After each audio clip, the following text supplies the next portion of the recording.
কলকাতায় বাংলাদেশি বলে মুসলিম ছাত্রদের মারধর।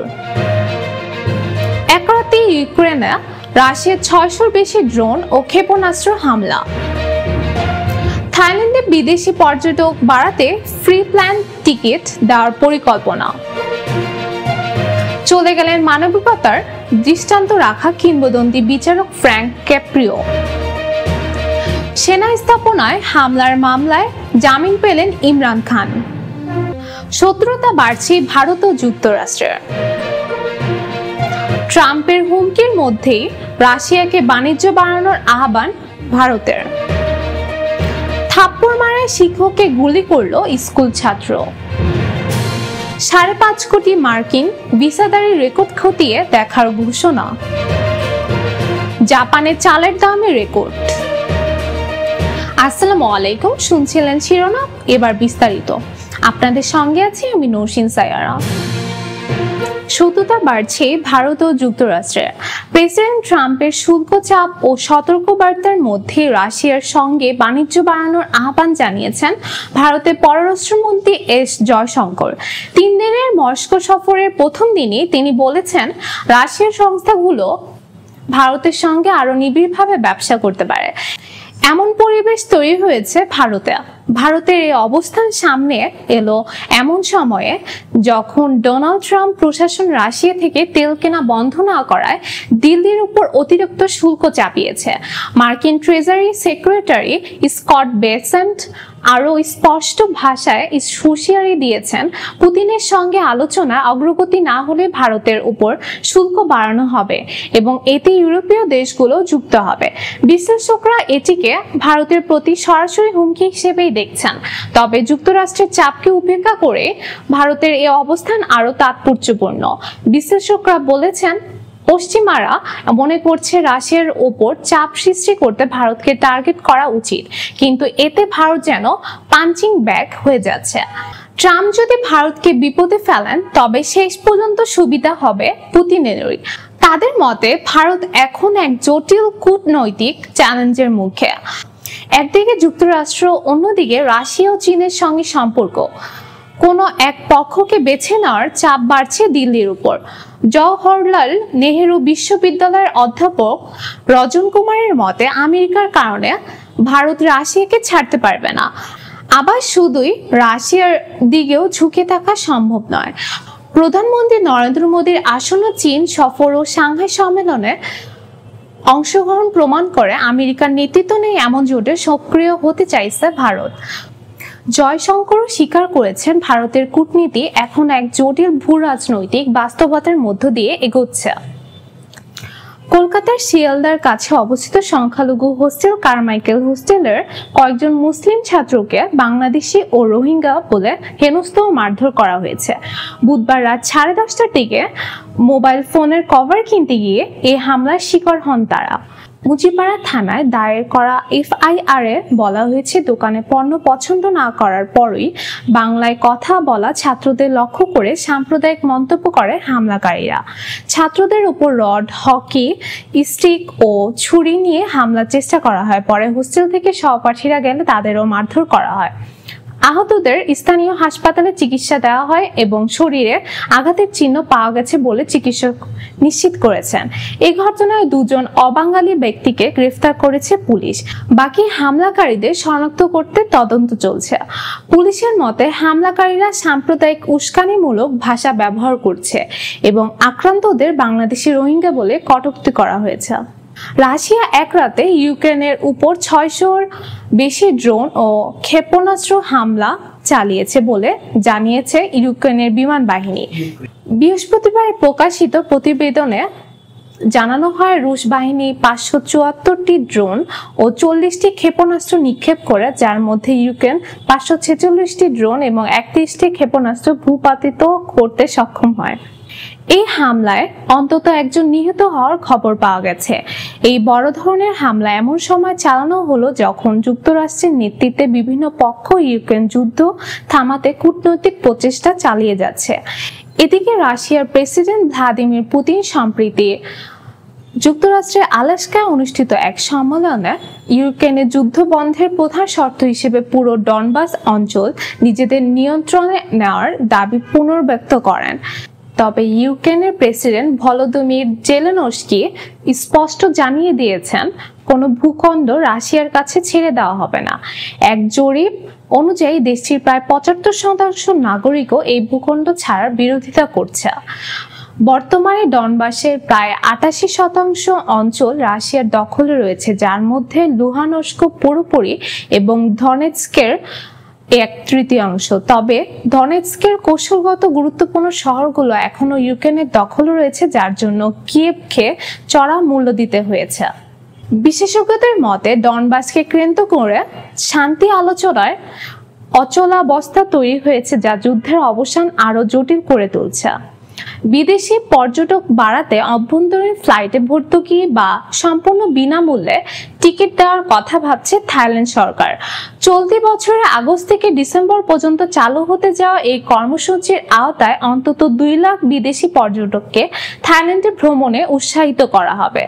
পর্যটন ও ক্রীড়ামন্ত্রী থিয়েংথং জানিয়েছেন, প্রস্তাবিত ৭০০ মিলিয়ন বাত বাজেট অনুমোদিত হলে এই উদ্যোগ বাস্তবায়ন করবে থাইল্যান্ড ট্যুরিজম অথরিটি। অংশীদার ৬টি এয়ারলাইন্সের মাধ্যমে বিদেশি পর্যটকরা বিনামূল্যে ১ বা ২ দিকের অভ্যন্তরীণ ফ্লাইট টিকিট ও ২০ কেজি লাগেজ সুবিধা পাবেন। সরকারের প্রত্যাশা, এই কর্মসূচির মাধ্যমে প্রায় ৮.৮১ বিলিয়ন বাত আয় এবং ২১.৮০ বিলিয়ন বাত অর্থনৈতিক প্রভাব তৈরি হবে।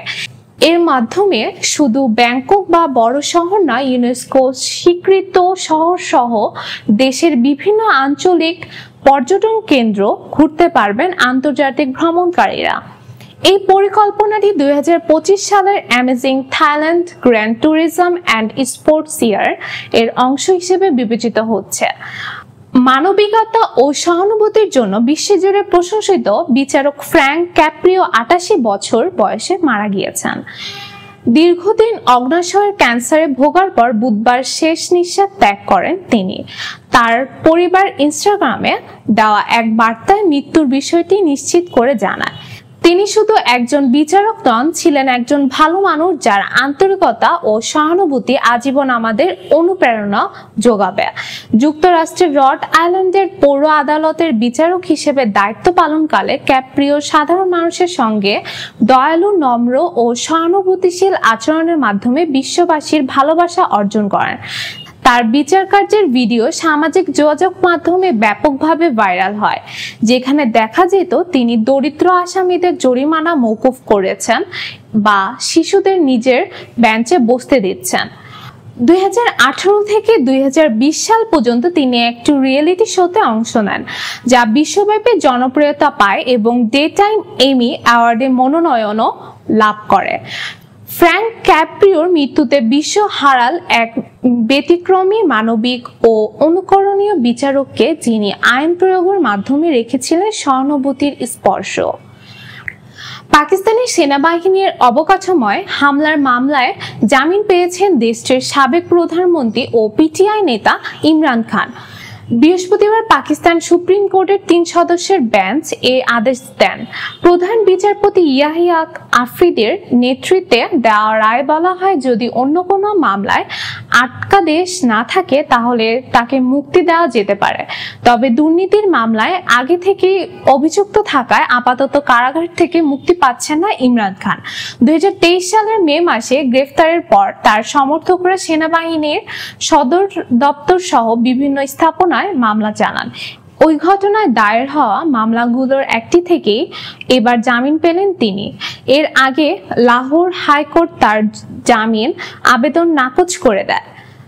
২০২২ সালে অনাস্থা ভোটে ক্ষমতা হারানোর পর থেকে ইমরান খানের বিরুদ্ধে একাধিক মামলা করে পাকিস্তানের বর্তমান সরকার। তার দল পিটিআই এর বহু নেতাও নানা মামলায় গ্রেফতার বা অভিযুক্ত হন। জাপানে চালের দাম গত বছরের তুলনায় প্রায় ৯১% বেড়েছে, যা দেশটির ভোক্তা বাজারে বড় ধরনের চাপ সৃষ্টি করেছে। সরকারি পরিসংখ্যানে দেখা গেছে জুলাই মাসে এই বৃদ্ধি রেকর্ড হলেও জুনের তুলনায় হার কিছুটা কমেছে। বিষয়টি প্রধানমন্ত্রী শিগগিরই ইসিবার জন্য সামান্য স্বস্তি হলেও রাজনৈতিক ভবিষ্যৎ এখনো অনিশ্চিত। সম্প্রতি হওয়া নির্বাচনে তার নেতৃত্বাধীন জোট উভয় কক্ষেই সংখ্যাগরিষ্ঠতা হারায়। আর বিশ্লেষকরা বলছেন মূল্যবৃদ্ধির কারণে জন অসন্তোষই মূলত ভোটারদের এলডিপি থেকে দূরে সরিয়ে দিয়েছে। চালের দাম বৃদ্ধির একাধিক কারণ রয়েছে। 2023 সালের ভয়াবহ গরমের গ্রীষ্মে উৎপাদন কমে যায়, পাশাপাশি সরবরাহ ব্যাহত হয়। এর সঙ্গে যোগ হয় বড় ধরনের ভূমিকম্পের সতর্কতা, যা আতঙ্ক ছড়িয়ে দেয় এবং ভোক্তাদের মধ্যে অতিরিক্ত মজুদের প্রবণতা বাড়ায়। যুক্তরাষ্ট্র 5.5 কোটি ভিসাদারের রেকর্ড খতিয়ে দেখার ঘোষণা দিয়েছে। দেশটির স্টেট ডিপার্টমেন্ট জানিয়েছে এই পদক্ষেপের মাধ্যমে ভিসা ব্যবস্থায় নিরাপত্তা জোরদার ও সম্ভাব্য অনিয়ম শনাক্ত করা হবে। ওয়াশিংটনে এক বিবৃতিতে জানানো হয়েছে, এই পর্যালোচনায় বিশেষ গুরুত্ব দেওয়া হবে ভিসা পেতে দেওয়া ব্যক্তিগত তথ্য, কর্মসংস্থান সংক্রান্ত তথ্য, ভ্রমণ ইতিহাস এবং নিরাপত্তা সংক্রান্ত নথিতে। সাম্প্রতিক সময়ে ভিসা জালিয়াতি ও ভুয়া কাগজপত্রের অভিযোগ বাড়ায় এই উদ্যোগ নেওয়া হয়েছে বলে উল্লেখ করেছে কর্তৃপক্ষ।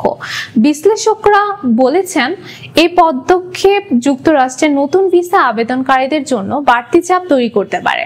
বিশেষ করে উন্নয়নশীল দেশগুলোর আবেদনকারীরা অতিরিক্ত যাচাই বাছাইয়ের মুখে পড়তে পারেন। তবে মার্কিন কর্মকর্তারা আশ্বস্ত করেছেন বৈধ ভ্রমণকারী ও শিক্ষার্থীদের জন্য ভিসা প্রক্রিয়ায় কোনো অযৌক্তিক বিলম্ব ঘটানো হবে না। ভারতের উত্তরাখণ্ড রাজ্যে স্কুলে ঘটে গেল এক রোমহর্ষক ঘটনা। সাধারণত টিফিন বক্স খোলার পর ভেতর থেকে বের হয় খাবার, কিন্তু এবার এক ছাত্র টিফিন বক্স লুকিয়ে এনেছিল পিস্তল। সেটি দিয়ে গুলি চালায় নিজের শিক্ষকের উপর। 20 আগস্ট উধম সিং নগরের গুরু নানক স্কুলে এই ঘটনা ঘটে। পুলিশ জানায়, গঙ্গাদীপ সিং কোহলি নামের এক শিক্ষক আগের দিন সম্রাট বাজওয়া নামের ছাত্রকে থাপ্পড় দিয়েছিলেন। সেই আক্রোশেই ছাত্রটি টিফিন বক্সে পিস্তল লুকিয়ে ক্লাসে আসে। মধ্যাহ্ন বিরতির পর শিক্ষক ক্লাস ছাড়ার সময় সে আচমকা গুলি ছড়ায়। গুলি গিয়ে লাগে শিক্ষকের ঘাড়ে। গুরুতর আহত অবস্থায় তাকে দ্রুত একটি বেসরকারি হাসপাতালে ভর্তি করা হয়। জরুরি অস্ত্রোপচারে শরীর থেকে গুলি বের করা হয়েছে। চিকিৎসক জানিয়েছেন, বর্তমানে শিক্ষক কোহলির অবস্থা স্থিতিশীল হলেও তাকে আইসিইউতে রাখা হয়েছে পর্যবেক্ষণের জন্য। ঘটনার পর ছাত্রটি পালানোর চেষ্টা করলেও শিক্ষকরা তাকে ধরে পুলিশের হাতে তুলে দেন। পুলিশ জানিয়েছে, ভারতীয় দণ্ডবিধির 109 ধারার মামলা হয়েছে এবং ওই কিশোর অস্ত্রটি কিভাবে পেল তা খতিয়ে দেখা হচ্ছে।